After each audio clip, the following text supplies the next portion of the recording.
नमस्कार। अगर आप ऐसी ही दिलचस्प और अनसुनी कहानियों में दिलचस्पी रखते हैं तो हमारे चैनल को सब्सक्राइब जरूर करें।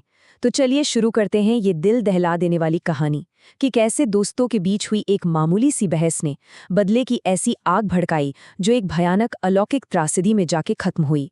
इस कहानी की शुरुआत हम इसके लगभग अंत से करेंगे, एक ऐसे खौफनाक पल से जो उन भयानक घटनाओं की नींव रखता है जिन्हें हम अभी समझने वाले हैं।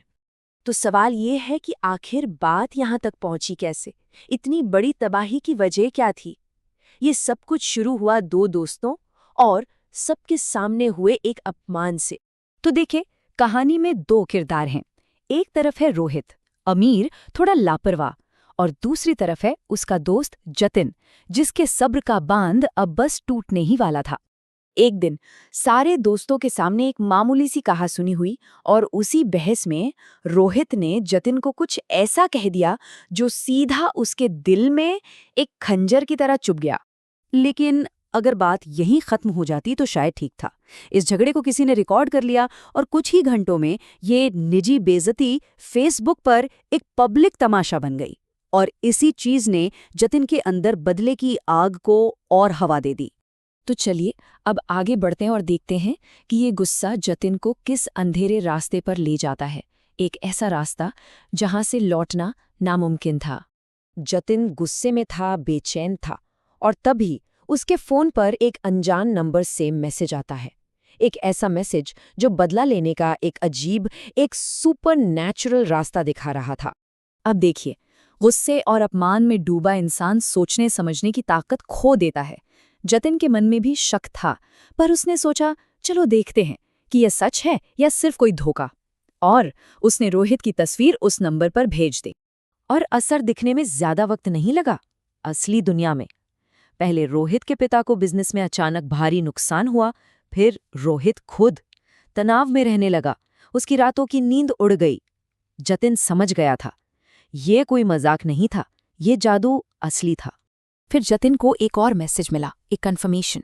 लेकिन इस मैसेज के साथ एक वीडियो भी था, एक ऐसा वीडियो जिसे देखकर जतिन की रूह कांप गई। वीडियो में रोहित अकेले अपने कमरे में पागलों की तरह अपने बाल नोच रहा था।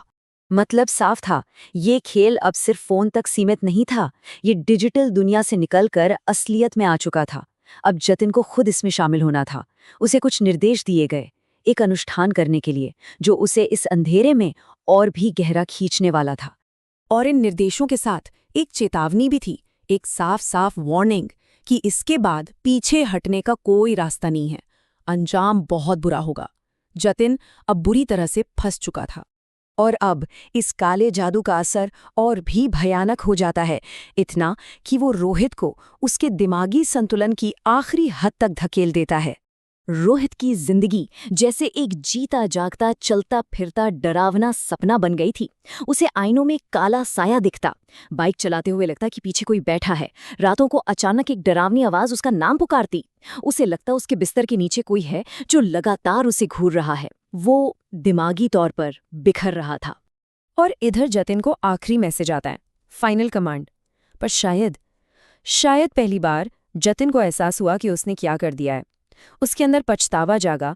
वो इस सबको रोकना चाहता था, लेकिन अब बहुत देर हो चुकी थी। कंट्रोल अब उसके हाथ में था ही नहीं। अचानक उसके फोन पर एक लाइव वीडियो शुरू हो जाता है जिसमें रोहित अपनी बिल्डिंग की छत पर खड़ा कांप रहा था। जतिन को उस अंजाम का गवाह बनना पड़ा जिसकी शुरुआत उसने खुद की थी। तभी वो काला साया जतिन के सामने आ खड़ा होता है और साफ साफ कहता है कि अब पीछे नहीं हट सकते। एक जान तो जाएगी, या तो उसकी या फिर जतिन की। बचने का कोई रास्ता नहीं था। उधर छत पर उस काले साए ने रोहित को पूरी तरह से घेर लिया था। खेल अपने आखिरी सबसे भयानक मोड़ पर था। सब कुछ बस अब खत्म होने ही वाला था। और उस बेइंतहा खौफ के आगे रोहित हार जाता है। वो छत से कूदकर अपनी जान दे देता है और जतिन अपने फोन पर ये सब होते हुए देखता रह जाता है। रोहित चला गया, लेकिन इस कहानी का अंत यहां नहीं हुआ। ये बदले और खौफ का सिलसिला अभी जारी रहने वाला था। पुलिस ने केस को सुसाइड मानकर बंद कर दिया, पर जतिन वो अंदर ही अंदर घुट रहा था।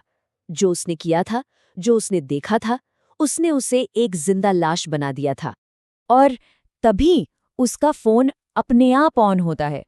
स्क्रीन पर एक नया मैसेज था, एक ऐसा मैसेज जो इस कहानी का सबसे खौफनाक पहलू सामने लाता है कि ये कोई वन टाइम डील नहीं थी, ये एक ऐसा चक्र है जो चलता रहेगा।